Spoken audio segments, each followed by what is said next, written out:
Nick Denning joins us from Wimbledon in the United Kingdom. He is the CEO of Diegesis, a UK-based tech consultancy supporting organizations looking to develop, integrate, or migrate legacy systems to the latest cutting-edge frameworks. His team also delivers a cybersecurity management platform called Cybersecurity Policy Monitor, CSPM, to help small and mid-sized businesses put in place appropriate and cost-effective security policies. A mathematics graduate, Nick started his career serving as an officer in the British Army, leaving the Royal Signals as a captain after 8 years of service. He spent 3 years at Logica, then the UK's leading system house, before starting his first company, Strategic Thought Group, in 1987. STG floated on AIM in 2005 to develop their risk management product, Active Risk Manager, used by Lockheed Martin to manage risk on the Lockheed Martin F35 development. As a company director with his broad background of software development, consultancy, entrepreneurship, and business leadership, Nick is well qualified to discuss all aspects of modern cybersecurity risks. He guides organizations large and small on digital transformation, the management of associated risk, and how to deliver great business outcomes while placing security by design at the heart of all projects. He's a strong supporter of the UK government's Cyber Essentials scheme, for which certification is available for organizations worldwide promoting CE through sales of CSPM, Cybersecurity Policy Monitor. Nick is a strong advocate of strategies that help businesses and organizations to tackle the cybersecurity challenges within an acceptable cost that threaten their very existence. He joins us today for a conversation on the current and emerging challenges in cybersecurity that every leader needs to know to protect their organization.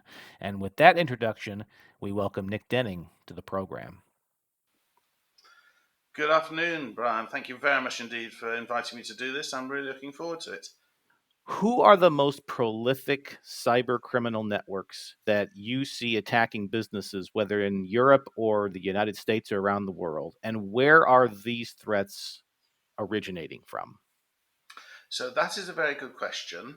And bizarrely enough, I can't answer it because I deliberately try not to.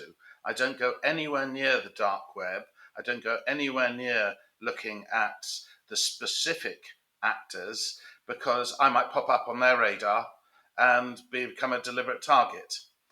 So what I do to try and identify that information is to read the regular bulletins coming out from UK government in particular, uh, the other agencies that are in the market, and because fundamentally the biggest threat is not so much it's not the big players. The biggest threat for businesses like mine is not the big players. The Chinese government isn't going to come up charging after us to try and steal secrets. They might go after BAE Systems or Lockheed Martin or whatever.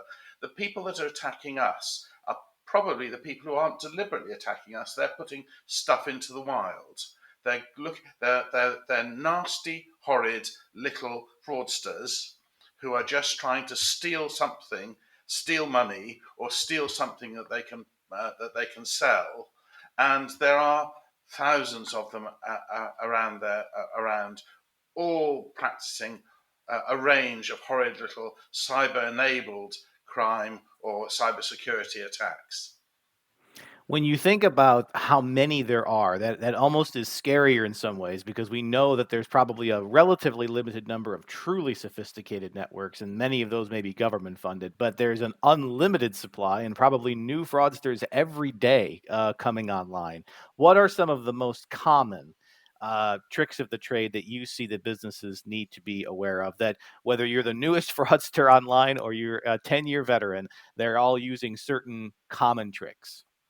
So the first one is the anti-malware stuff, or the virus attacks for which we protect with anti-malware. So these are people who can produce viruses. They buy their own kits. They produce viruses. They're going out to get these viruses installed onto people's computers, get the people's data encrypted, and then they do this ransomware thing. And it is very, very, very common. And they're not attacking anybody in particular. They're just throwing it out into the wild and and and hoping that it will circulate, and some mug who has not taken reasonable precautions will be affected. So that is probably that's a very common one. The other one that we are seeing where they start to attack, when they do start to attack individuals, we see lots of our new joiners suddenly getting texts purporting to come from me, inviting our new joiner to go to WhatsApp, at which point they try and get them to buy Amazon vouchers and send the numbers to them. And we've had two of our employees who have actually fallen victim to this, and a number of others who are reporting this happening. So I think those are two extremes. The other one that I hear reported to me, but we have not actually been attacked, thankfully, are the classic cases which they call CEO fraud, mandate fraud, where basically someone tries to persuade you to change the payment details and invoice you're about to send out, and you send it to a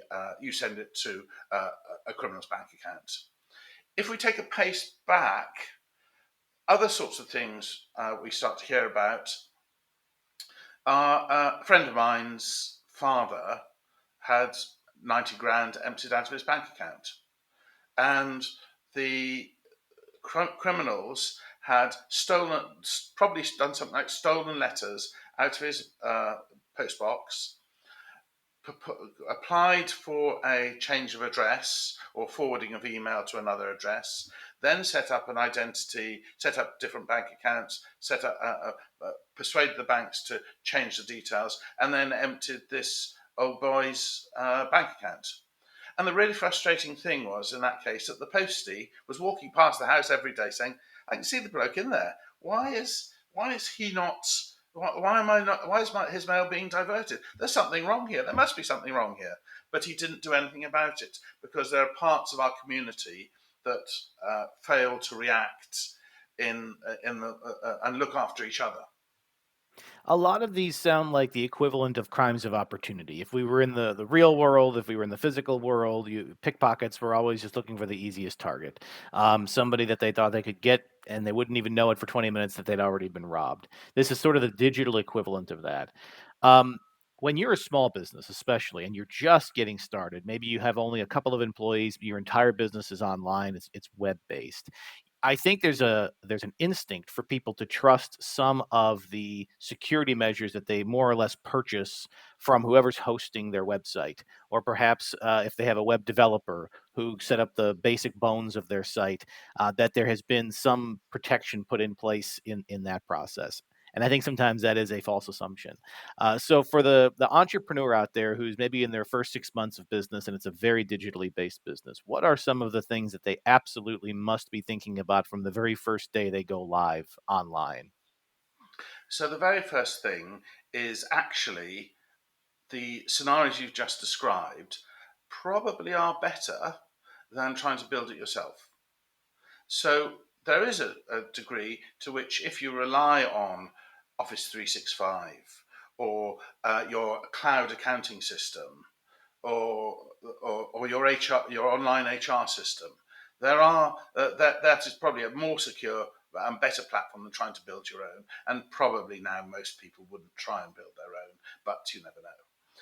However, the first thing you've got to do is make sure you do explore those systems and look at uh, how you exploit the security features that are in there. So, and the classic one is two-factor authentication, making sure everybody turns on two-factor authentication, and particularly turns on two-factor authentication if you're an administrator.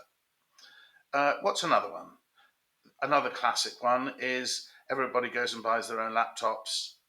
They don't know, if they're not IT people, if they're setting up their own small business, they're trying to save costs all the time, perfectly reasonable, and they go and buy a copy of a laptop with Windows Home on it. And Windows Home, rather than Windows Professional, Windows Home doesn't have the ability to encrypt your hard drive. So if you lose a laptop, if the laptop is stolen, then somebody can decrypt your hard drive. Whereas if you've taken the right Windows Pro, unless somebody can also steal your logins and everything else all at the same time when people are being unfortunately idle. So let's assume people are taking reasonable precautions. Then, even in government, if somebody steals your classified secure laptop, that you can get away even without necessarily having to report it. Certainly not making a big deal about it if it's been encrypted. So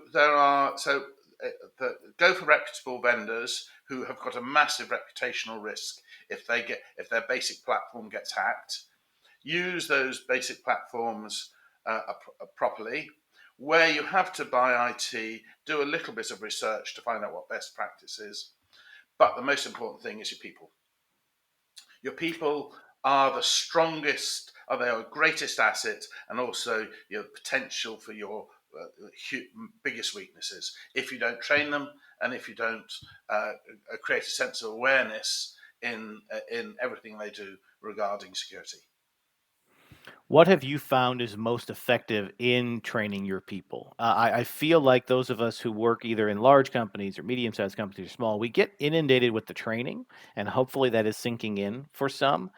But it also feels like there's so much of it that you may lose some of the details. So, if there's two or three things that you need to make sure from employee 1 to employee 1,000 that everybody needs to be mindful of, what would be maybe those two or three must teach that maybe we should actually start teaching even at the school level before people go into the corporate and government world? So the first point is maintaining that heightened sense of awareness.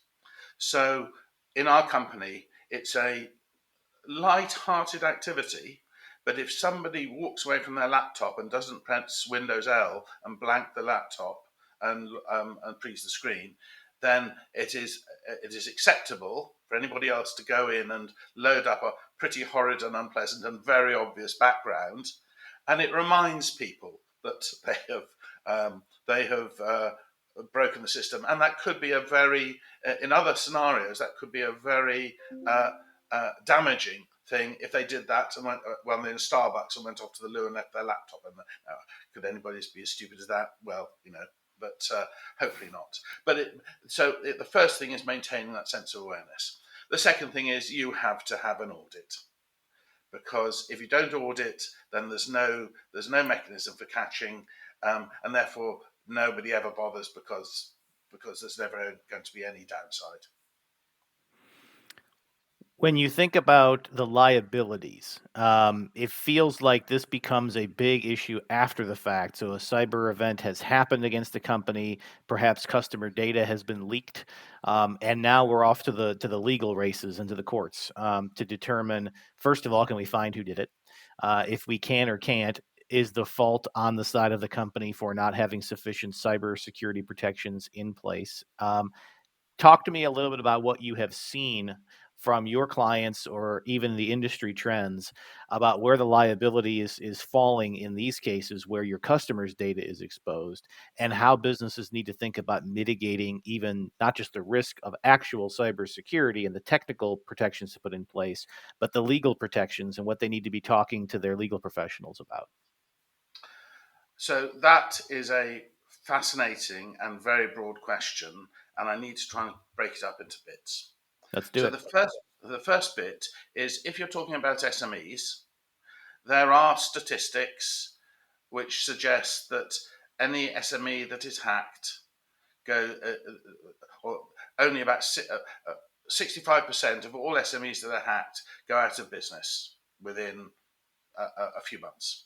So strange enough, you never hear the bad stories because there's no one articulating the bad story because they've gone bust.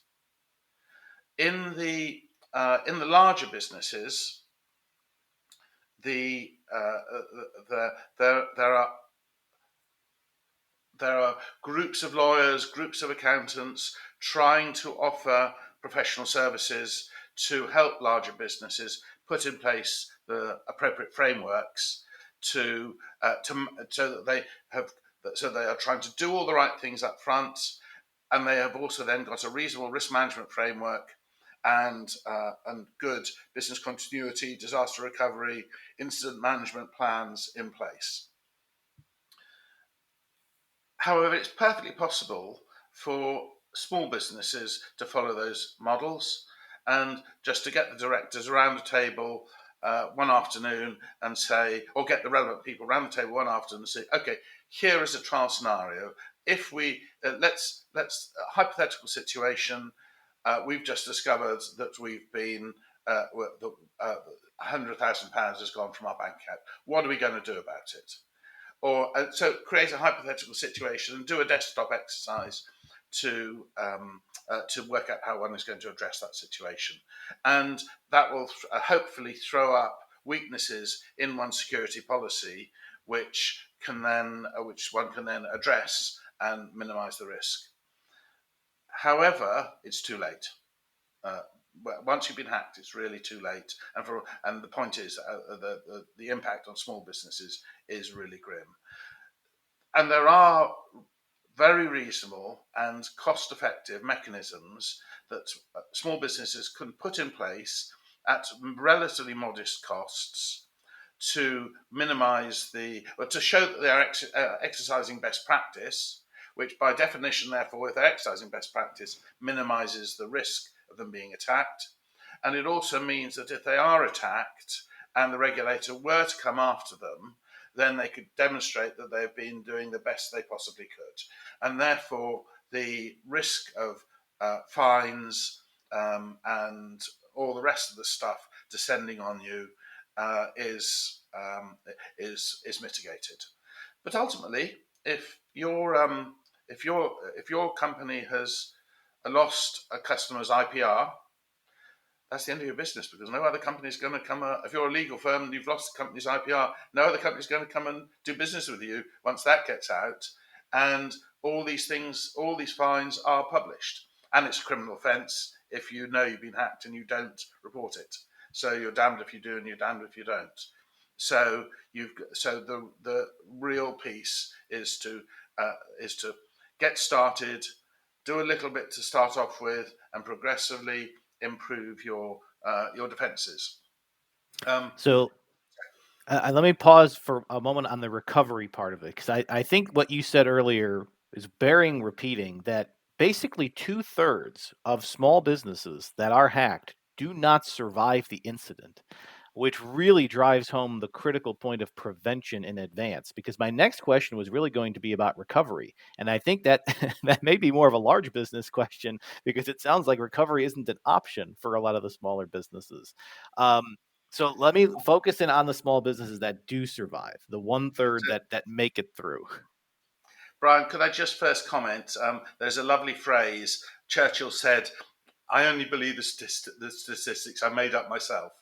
So one has to be very careful about statistics, because you never know who has made them up, whether it's a vendor, whether it's from government, or whether it's a vendor in the trying to flog their product. Suffice to say, I think there is some credibility to those sorts of percentages, but one don't rely on them, but do check them. But I think they're material. So I'm so sorry. Could you say the question No, again? fair enough. So for those that do survive, we'll start with the small businesses, and then we'll talk about the larger ones, because I think there's a lot of different considerations with larger companies. For the small businesses that do survive the event, are able to regain the trust of their core customers, depending on the nature of the cyber attack. What are those core steps that need to be taken in the first 24 to 48 hours when you discover that you have been the victim of a cyber crime as a business, that are absolutely critical, and potentially the difference between surviving the incident as a business or not, and also between staying within your legal obligations and potentially making the whole situation worse by, as you said, either covering it up or not being transparent? So I think it's probably worth focusing on 2 points there. So the first one is that it depends on the nature of the attack.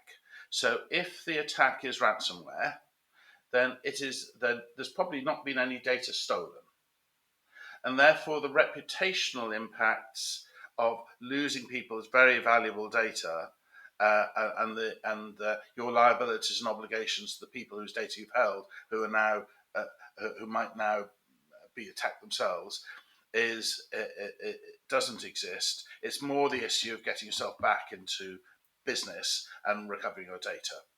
And there are perfectly good backup mechanisms that provide immutable stores so that you record all the changes to data in your system as slices, as layers, so that if you suddenly find that everybody has been hacked, then you buy some new kit, you roll back, and then you start to recover, rolling back through the layers to just before you were hit. Now, not perfect, because it is also possible that some of the software that is doing the damage has lain there for some time. So it's not a panacea, but it is you're in a pretty good place. Uh, so uh, so so that's one aspect, and therefore the key part there is preparation and planning. Do you know you're backing everything up? Are you going to start your business continuity plan and then you find you can't recover because there are key bits that were missing from your backup plan that blow the whole thing out of the water? So doing something like, okay, walking up to someone's desk and saying, right, imagine your laptop has been destroyed, lost, stolen. Here is a new laptop. Show me how you're going to recover it, what you're going to do. And that, so that would be a good example of desktop exercise I was talking about earlier. Right, now you're really putting me on the spot because I should know precisely all the details that are in the regs of exactly what you should do. The key ones are, of course, so the key legislative ones are doing whatever you can to minimize any loss. So the first thing you've got to do is to initiate your incident management plan and start to put things in place. There are that includes some really urgent things like informing the ICO that there's been an incident. It is very interesting seeing, listening to the stories of organisations that have done it well and organisations that have done it very poorly, even though they thought they were doing it well. So you've got to separate out the risk management and reputational management of the incident from the technical management and recovery. I would never want to advise anyone to break the law. So obviously I shouldn't. But there is many businesses sail close to the wind, and it is a really moot point how you protect your shareholders' value and do all the other things without committing a criminal offence by failing to do things, hoping you'll never get caught. Very, very interesting ethical problem there. So let's assume that we're going to advise everybody that they must obey the law, because it's just not worth wearing the orange suit. So then you start to think about going to your business, your incident management plan, and working through your timetable, working through all the things you should do, looking at all the people that you have engaged as part of your incident management plan, haven't you? And making the appropriate returns to the appropriate people at the right time. And of course, regretfully, many organisations don't have an effective business recovery plan, don't have an effective incident management plan, have never tested it, and therefore they're making it up as they go along with a lawyer that they've just pulled in who's got the regulations in front of them saying you must do this, you must do this, you must do that, you must do the other. And the race to be a good citizen, it might encourage you to report early, whereas actually you need to make the maximum of that 72 hours or however long it is you have to understand and recover the situation, so that at the point you have to make an announcement, you know what's happened, and you can make a confident announcement that keeps the confidence of your shareholder, well, of all stakeholders, your shareholders, your customers, government, everybody, that you are on top of the situation and you are managing it, and this is what you're going to do to minimize risk. This is what you're going to do to tell people, and therefore you're having a communications plan and all those pieces. And if an organisation has not taken all of that seriously enough, then they'll be making it up as they go along, doing their best, scrabbling to find advisors who are free. If there's been a huge incident, has it affected lots of customers like Melissa did a couple of years ago? So there is no resource available externally because they're all committed to supporting their customers because they've all been hit at the same time. So really interesting. So there was a bit in your question a little bit earlier about, so what do you do? Well, the most important thing to do is that preparation planning, and we use a system. We encourage our organisations, customers, to accredit themselves to the IASME standard. It's called Cyber Essentials. It's a UK government sponsored scheme. It's applicable to anybody, because cybersecurity is universal. It's applicable to everybody, and essentially, you read about 60 questions published in a pamphlet. If you have to answer no to any of those questions, then you fail. However, the nature of the question makes it absolutely obvious what you've got to do to answer yes. So, a trivial one: have you changed the default password on your router in the last 3 months? No? So you go and change the default password for your router, and you then make sure, obviously, that you have a policy for reminding yourself to change the password on the router every 3 months or whatever it happens to be at that particular time, given the guidance. And the guidance does change periodically.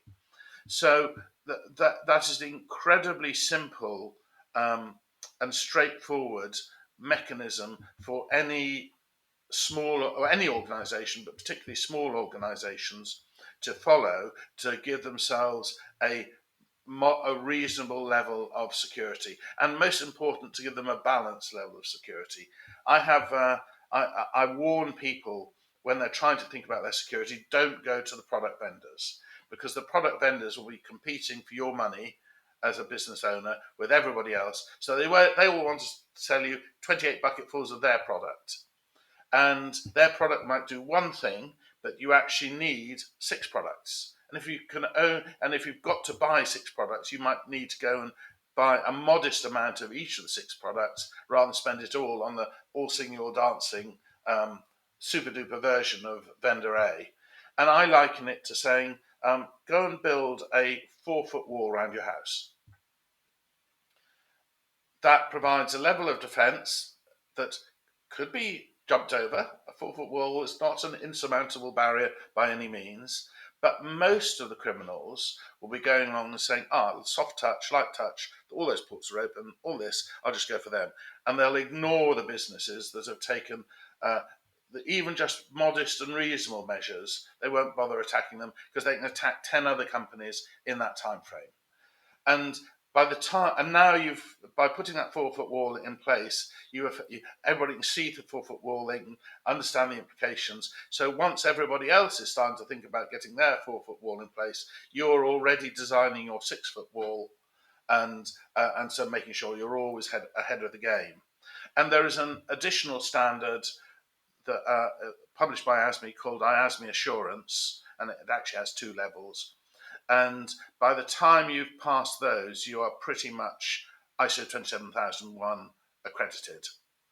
However, if you try and go straight for ISO 27001, firstly, you've got to probably spend $100,000 on a consultant just to tell you what the standard means, rather than having these very nice questions, it's just yes or no. And if it's no, what do I do?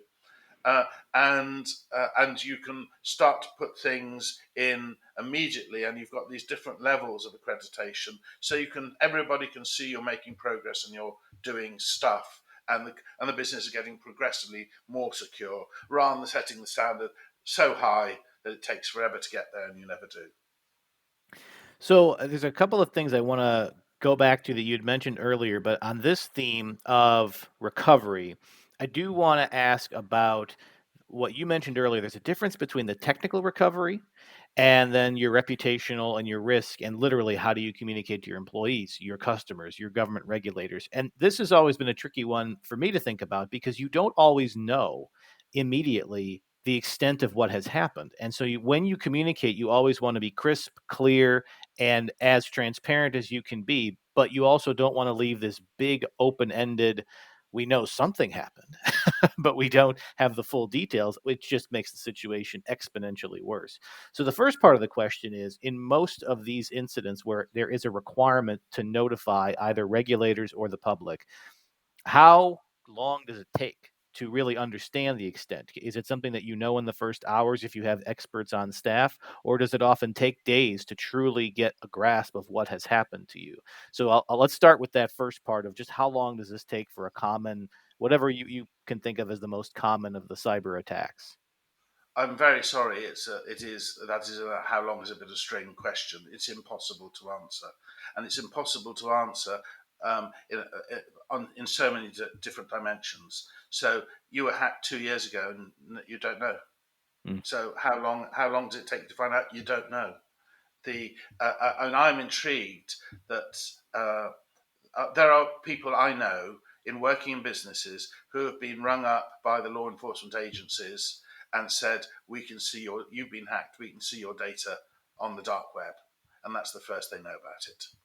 Now, they're very lucky because I don't know of anyone who has actually been prosecuted by an agency ringing them up, um, because they haven't reported their hack that took to happen 2 years ago, within 72 hours, which is clearly nonsense. But I there are so many hacks that I don't think even our law enforcement agencies could could deliver that sort of capability to everybody. But there are ways. There are now services where you can go to a third party, and a third party will search on your behalf for details about you, your employees, your domain name, and they will try and see whether you have been hacked, and therefore whether there is any of your data on the dark web. And so that it would seem to me that that is a reasonable investment to make sure a third party is checking whether there's any information from you, because then you can do something about it. On the other hand, obviously, something like ransomware becomes immediately obvious.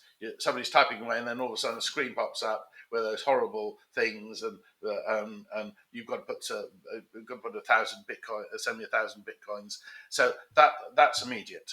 Um, the so if we then try and so if I then drill into what I think would be the fair to say the meat of your question, if you have not prepared, and if you have not turned on logs, and if you've not collected your logs, and if you're not putting those logs into an immutable store, then there is no information for you to go and look at.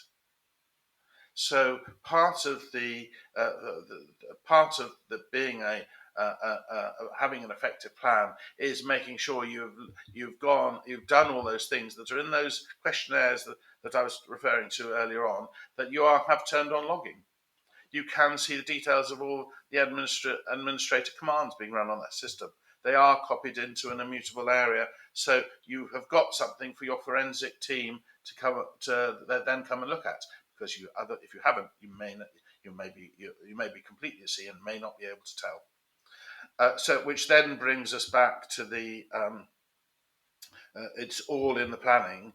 Have you actually engaged a forensics team, or have you gone to your solicitor or your lawyer, who may well be heading up a SWAT team, that they have already assembled, or your insurance company, for instance, those are other organisations that are starting to do that, so that you go to your insurer and you say, "I think I've been hacked," and they can immediately swing in their SWAT team to help you um, deal with all aspects of the incident, because after all, they're going to be paying for everything except the fines. So there are all sorts of mechanisms that you can follow, but there are no averages in this game, because everybody behaves differently and everybody prepares or doesn't to a different degree. So, in the instances where you do have an incident that is going to be public, you're going to have to notify. Obviously, as you said, no two instances are exactly the same. As the owner of the business, let's assume these are smaller to mid-sized businesses where whoever the owner, the CEO, the face of the business is out and very public, and they're going to have to face questions about whatever their business does or doesn't do. At what point do you feel it's best for the face of the business to be the face of the response? And at what point is that person actually not going to be additive to anything? They need to be there, but they actually need to bring their head of IT, their head of engineering, or the cybersecurity consultant that they've brought on to deal with the issue and let them be the public face and voice of that response. A very difficult question to answer, I'm afraid. So, thankfully, I've never been in that situation because our business is still here. The when I have monitored, I have been to the lectures given by the consultants. I've listened to the people who have been in that situation. Um, Admittedly, they will only publicise certain amounts of that of what they actually did. So it comes back to preparation planning. As a leader of the business, I might be utterly awful at standing in front of a camera. Uh, and therefore, I might not have ever had any media training because I've never needed to have any. So I might be the worst person to go in front of the camera, or might be the best person to go in front of the camera. Who knows? And so the issue is you've got to think about these things in advance, and it's all in the instant planning. Looking at the nature of your business, looking at the sort of data that you hold, looking at the downside risks, doing a risk assessment of what would happen and how would you deal with each of these scenarios. Because if you try and make it up as you go along, then you'll almost certainly trip up. If you can, if you can, if you if you've got your plan, if you've got your pre-prepared scripts, uh, uh, uh, to fewer words is always better. Less is always more. I think it would be the classic. And if you're not trained if you're not media trained, it is very easy to just keep talking, as I'm doing at the moment. And when we think about this in the context of where businesses are as they're growing. One of the conversations that I hear a lot among either entrepreneurs or businesses that are into the middle stage of their growth and development, they're deciding what resources they're going to bring in house and what resources they're going to keep in more of a consulting environment. This comes up a lot with legal and with human resources and certain capabilities that are not core to what the business does. This certainly feels like a space that is very well suited for the consultancies to come in and provide the expertise, and they don't have to be an in-house employee. But as you work with these companies, do you find it's beneficial that they have at least one person on staff who has the technical skills and capabilities to thoroughly communicate with a consultant so that all of these measures that you're talking about can be properly thought about and implemented and all the right questions can be asked? And at what point in that business development do you think it's critical that they have at least that one member on staff who can be sort of the single point of contact for whomever they choose to work with on the consulting side? So I think I would disagree with your premise. In this particular case, your people are your biggest strength and your biggest weakness. So the inculcating cybersecurity into every single thing that you do as a business and making everybody responsible for it is the primary point. So if you're about to invest in a new IT system, how do you make it secure? Now, that's the point where you go, it might be helpful to get a third party support to tell you what secure looks like and how you would audit it. But so it's delegating, it's obtaining appropriate advice, but not delegating either the responsibility or the authority to do things. Keep those things in house because generally speaking, they're not difficult. The only thing is that if we're starting if we're starting a new business with a clean sheet, it is not difficult to put cybersecurity at the heart of the business. You've just got to read those 60 questions that I was referring to earlier. and just builds it up from there. Now, obviously, you do need to have someone. The CEO can't be doing everything, so he has to delegate to a person in the business that responsibility. But it need only be one person with that specific responsibility. It's not as if you've got to hire an army of hundreds of people, 100 consultants to give you security advice, because you make everybody in the business responsible themselves for the security of the business. However, there are areas where you need that expertise, because if you've never been hacked before, what do you do? How do you look at all the different scenarios? So the time that you need the third party capability is in the advice around developing your incident management plan, and making sure you've got those consultants aware of your incident management plan and confident that if you are doing what you say you are doing as your normal business, then the information they need will be there when they need it, if unfortunately you get hacked. So following that model, it's a responsibility of all your people. Get the advice in terms of what good looks like if you need it, particularly if you're a very sophisticated business. Get the advice, and the time that you need those people is then when you've been hacked. So as we think about the larger companies, although my next question about subcontractors could be true of smaller businesses too, but we just tend to hear about and see about this more with larger and more mature businesses where they have a number of subcontractors, some of which have direct access to some of their back-end systems. These might be partnership arrangements. How do you even begin to go about the process of looking through your subcontractors' cyber safety protocols and ensuring that they're adhering to the standards that are going to meet your minimum requirements as a business? And I'm also curious, I really don't know, I don't know how many of my audience know, where that liability lies between subcontractor and main company. Subcontractor has the leak or the hack or whatever, but because of that, they were able to access the main company's information. Are they both liable? Is one more than the other? Do we get into the courts and just sue it out? Talk to me a little bit about that dynamic of working with suppliers and subcontractors. So there is a very famous incident that is now a few years old, and I forget who the company was that actually hit it, but go and Google. And it was the air conditioning company. It was the air conditioning engineer who owned a very small company who somehow managed to introduce the virus into the very large company.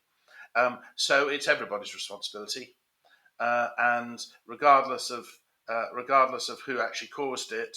That Let's assume the air conditioning company went bust and there's no one to sue anymore. So it all naturally falls on the larger company having the right controls and protocols and security framework in place. So it's conceptually very simple and operationally very difficult, as is the case with so many of these things. So it's perfectly possible to design a security framework that decomposes your large business into different security zones. You have a need to know policy. You treat all the different parts of your businesses or all the different parts of your business as separate autonomous security zones doing what they're doing, and then you manage the flows between them. So you develop strength in depth. And strength in depth is a very common military phrase, and strangely enough, that's why we do it, because in the army or in the military, you're going to be penetrated, and so how do you control the depth of that penetration, respond, and then counterattack? But you've always got to have security layers, strength in depth. So then it's all about what roles do those subcontractors follow. So the first thing is, have they all themselves been certified and got their certifications in place? And one of the challenges with the certification place approach I described earlier, just answer the question, say yes or no. If it's no, fix it. Now you say yes. regretfully, there were situations where those responses were documents of ambition, not fact. And so, best intentions, people meant to change their policy, but they never quite got round to doing it. And so, there's an additional layer that only costs a few £100 extra, which is called in CE plus. And the plus simply means you've had an external auditor that's come along and checked everything you've said and made sure that really is the case. And strangely enough, if you know you're going to be checked, then you tend to take a more reliable and more robust um, uh, attitude to respond to fixing those problems rather than just I'll do it tomorrow. So if everybody has that heightened awareness, then the risk of the air conditioning company scenario you've reduced. But there are other things you can do. So, what is the nature of subcontractors? Are they really just independent contract? Are they independent contractors in the IT world who are not really subcontractors as such? They're just employees on different terms and conditions. And if they're employees on different terms and conditions, then then that's a financial issue, but they're obliged to follow all of your mechanisms. You issue them their laptop.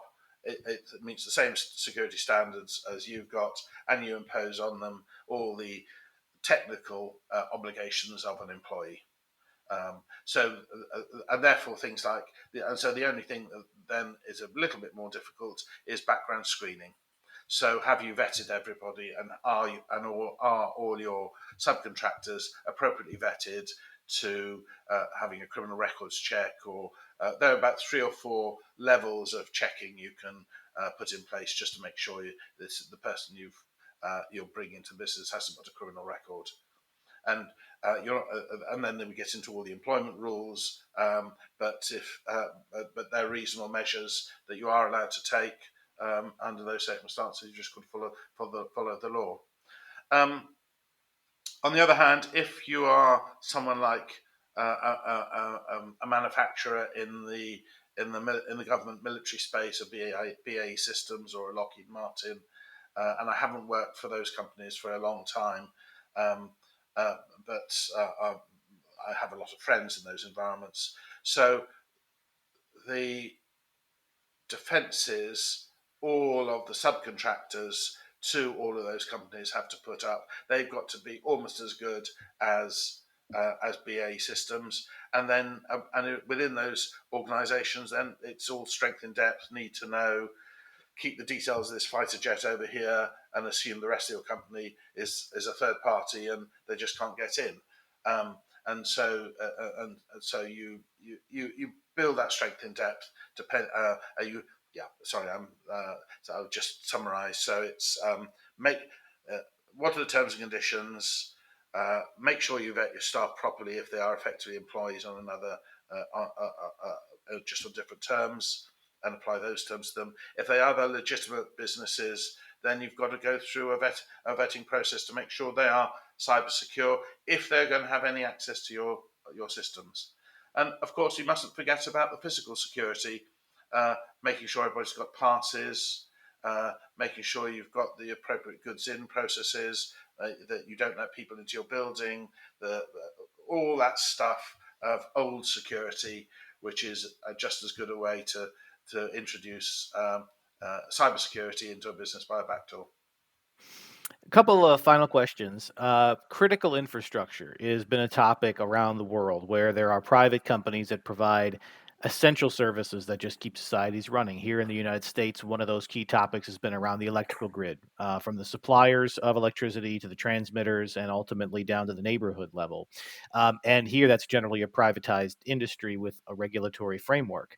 But increasingly, governments are being asked and assumed to be holding those to account. And it becomes this debate about public versus private responsibility for critical infrastructure wherever you are in that chain.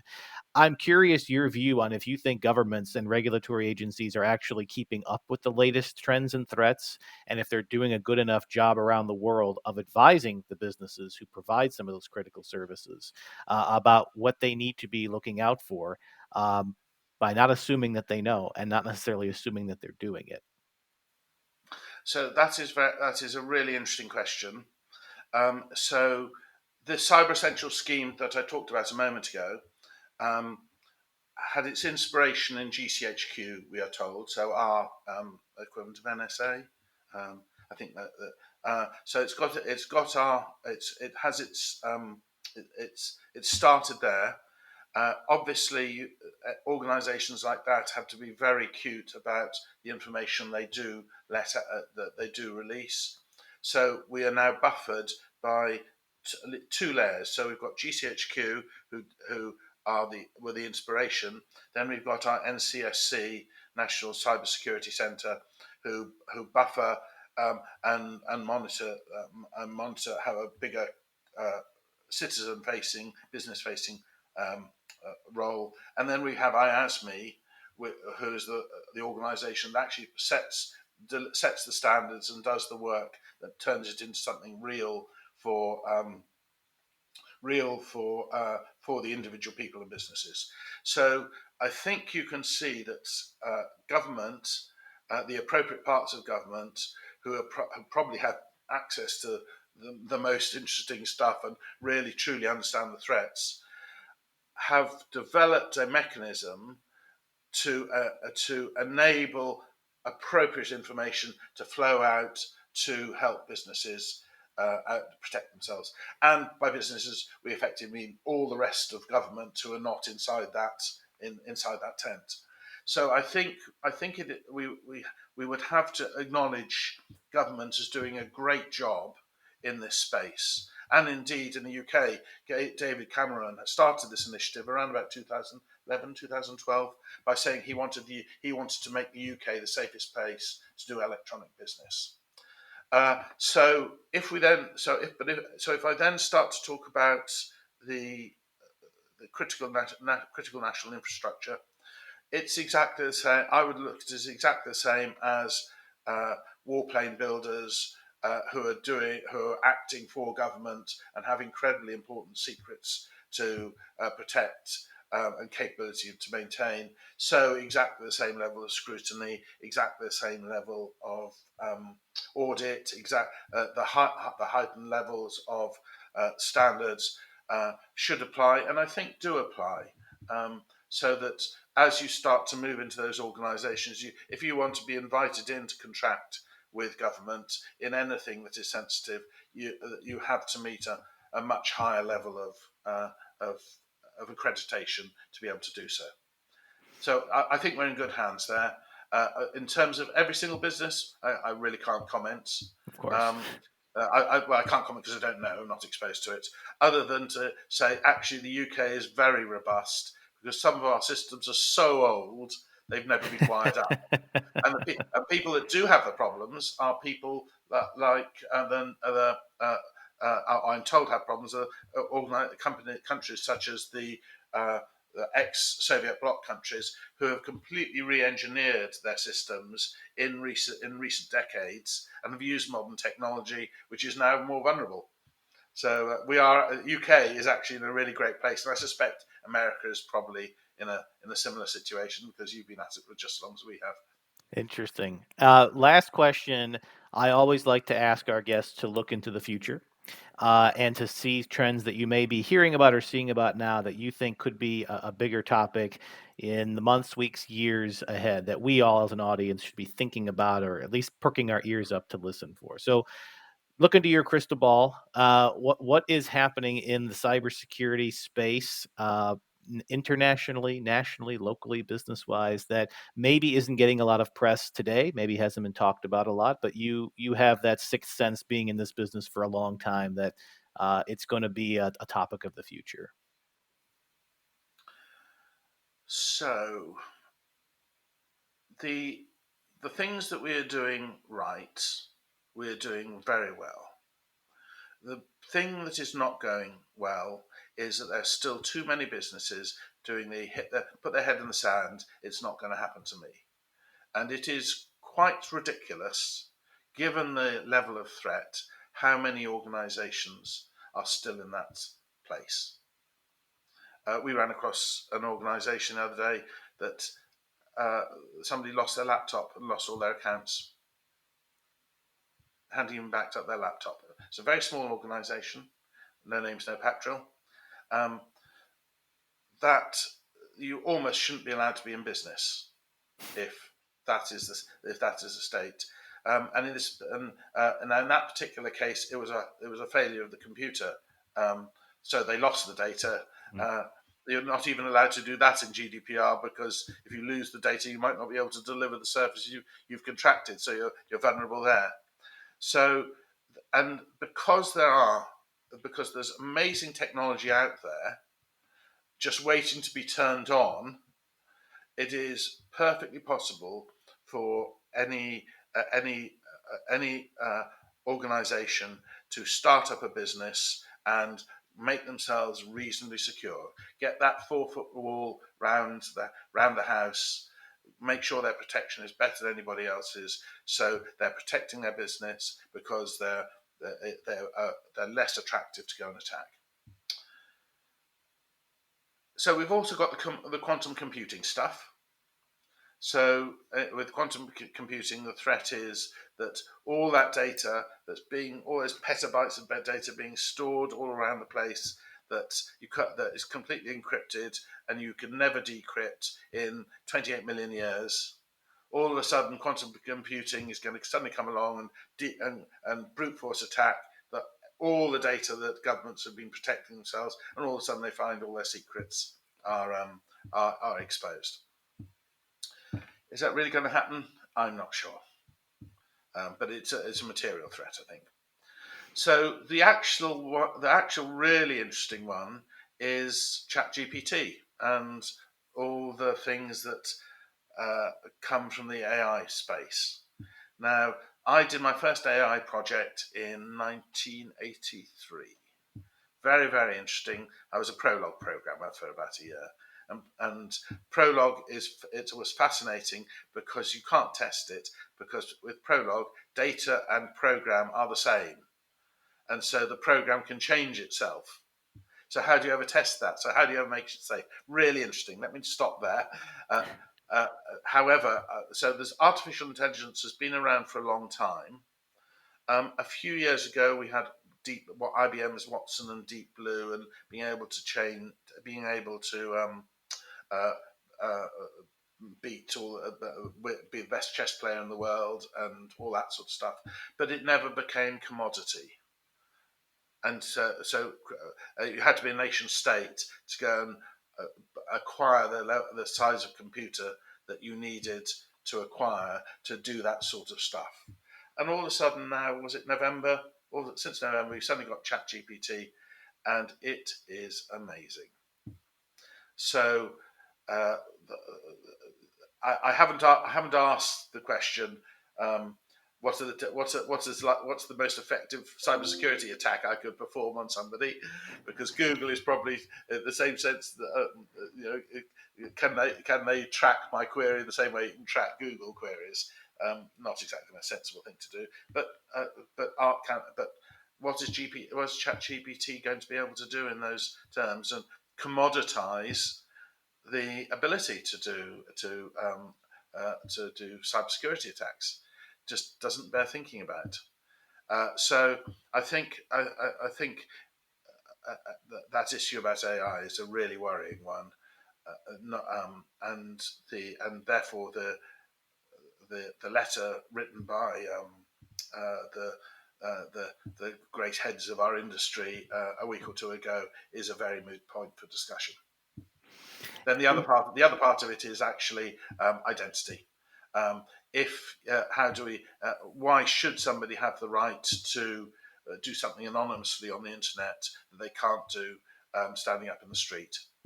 And so I am a buyer of privacy only goes so far, but that's not That's not how most people and many young people feel.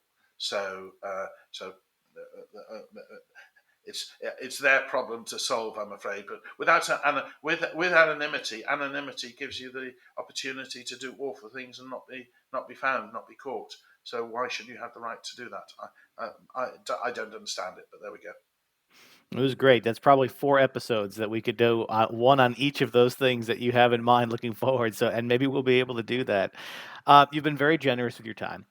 Definitely appreciate you taking some time to speak with my audience, and a good number of those topics we may wanna talk about again, so hopefully we'll have you back at some point. Your company is Diegesis. Would you like to tell our audience a little more about your consultancy and how they can learn more about it? Yeah, sure. So Diegesis, I set Diegesis up in 2008. I'd been a director of another company I'd started up in 1987, and Diegesis was trying to do quicker, better, faster what I'd done in my first company. My first company, I ended up building a risk management system, which we sold to Lockheed Martin to manage the Joint Strike Fighter program. So we were pretty pleased with our efforts. Sadly, we started up in 2008, just as the recession was happening, and we were also doing some interesting projects which we couldn't publicize. So that recession made it very difficult to develop the business beyond that.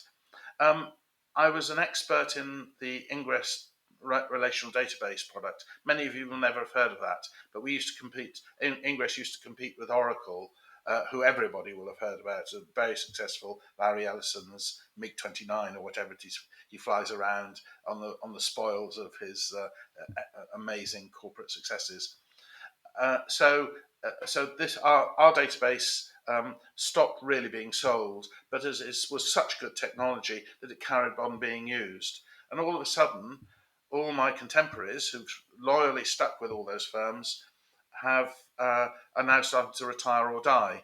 And so we've run across a huge opportunity to recruit and train up young people, put them side by side with the old and bold still left in our industry, and we've probably increased by about 4 or 5 times the number of people available to offer consulting support to customers who are using this technology and don't know where to go, yet when it's still really good technology. And yet all of those customers, great technology, but they also need to do digital transformation because the interfaces are old, and so they need to get to the web. So how do we help organizations stabilize their environments because they've been getting rid of Ingress for the last 3 years, in 3 years' time for the last 20 years? So stabilize, get them all upgraded, get them cyber secure because you were supposed to put your updates on within 14 days of a change coming out. Help them to modernize to put web interfaces on. Help them to move to the cloud to deliver the effective a better return on investment, better exploit all the new technology that's coming up. And so we were doing that. We do a number of other projects for other customers as well along the digital transformation side, but that's the one that's really is doing very well for us. We're actually just starting to do the same thing with another database product called Informix, which was again very successful in the 90s and has exactly the same problem. Uh, as a consequence of the business we're doing, and particularly doing business for government who have got many of these old English systems, we were invited to become Cyber Essentials Secure, and we started to build a platform, a system that provides a cybersecurity management platform with a focus on achieving cyber essentials. And we've developed that, and we're starting to market that worldwide. Excellent. And if folks would like to find out more about your organization, your consultancy, we will post a link to the website in the description of this show. It'll also be available on my website. Are there any social media accounts or anything that people can follow you and your company's activity? We're on the normal ones: LinkedIn, Twitter. I think we have a Facebook page, but we tend not to use that one. So it's LinkedIn and Twitter are the ones that the normal ones where you'd expect us. And as we're not TikToking or any of that sort of stuff. Oh, that's a whole nother episode. All right, we'll make sure to put links to those as well. Nick Oh, Denning, and thank you. Go ahead. sorry, and we've got many of our videos that we integrate into our cybersecurity management product on YouTube. So people may be able to find those. At the moment, they're not the easiest things to find, but that's something we're developing. Excellent. Nick Denning, thank you for taking time to talk with us today. Maybe we'll have you back to talk about some of these interesting topics in the future as they do develop and as there are important developments in the technologies, or our audience just demands the need to know more. Thank you for your time. Brian, thank you very much indeed. Thoroughly enjoyed doing it. And thank you for putting me on the spot. I've now got to go and do a bit of revision myself. Take care. Bye. I invite you to listen to that program again. A lot of content, a lot to digest. And if you're new to the cybersecurity space or new to this topic, that may have been a little overwhelming. So I encourage you to listen back a couple times. You can download this show on any of your favorite podcast aggregators, and you can also find it on my website for download, brianjmatos.com. Like so many of these episodes, we cover a lot. It's a lot to absorb in just an hour. So download the show, go back and listen to it a couple times, and I think each time you do, you'll learn something a little different, or you'll have a better or deeper appreciation for the subject matter. I think we all learn through repetition, so strongly encourage you to go back and listen to any portion of the show that we might have gone a little bit too quick for you to absorb, and you want to take a little bit of time to go back and listen to those specific clips. If you'd like to get in touch with me about this or any of our other shows, you can do so by emailing me, info at brianjmatos.com. This program will be promoted on Twitter at brianjmatos. My Facebook page is brian.matos. You can find both my personal page and my Facebook fan page. And then we post clips of this and all of our episodes for preview on YouTube at Brian J. Matos Podcast, or you can just search Brian J. Matos and you'll see my videos, or you can search the names of my guests and you'll find them there as well.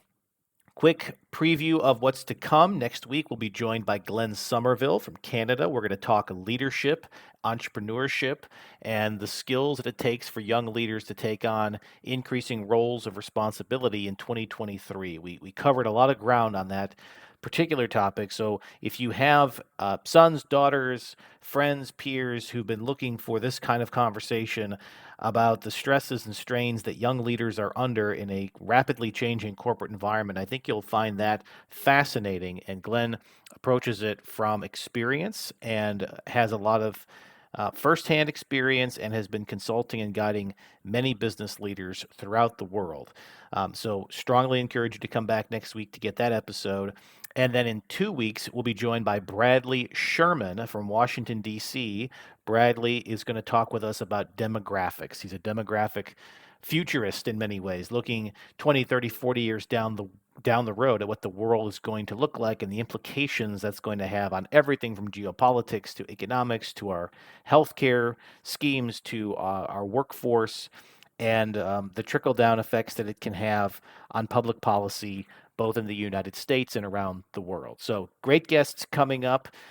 We hope you'll subscribe on your favorite YouTube, or excuse me, on your, well, we hope we do subscribe on YouTube, but we hope you'll subscribe to the podcast either through my website, brianjmatos.com, or through, again, any of your favorite podcast aggregators from Spotify to iHeartRadio. We are on Android. We are on the Apple podcast platform. Basically, anywhere you can get a podcast or download a podcast, you can find our show. And we hope that you will subscribe. And again, clips of our episodes will be available for preview on YouTube for those moments when you only got a few minutes to catch up on what we've been talking about on the program. As always, thank you for joining me. We hope that you will learn more about our guest today, Nick Denning. We'll post links to his social media as well as his website in the description of this show and our social media channels and on my website. Thanks again for listening, and as always, stay curious.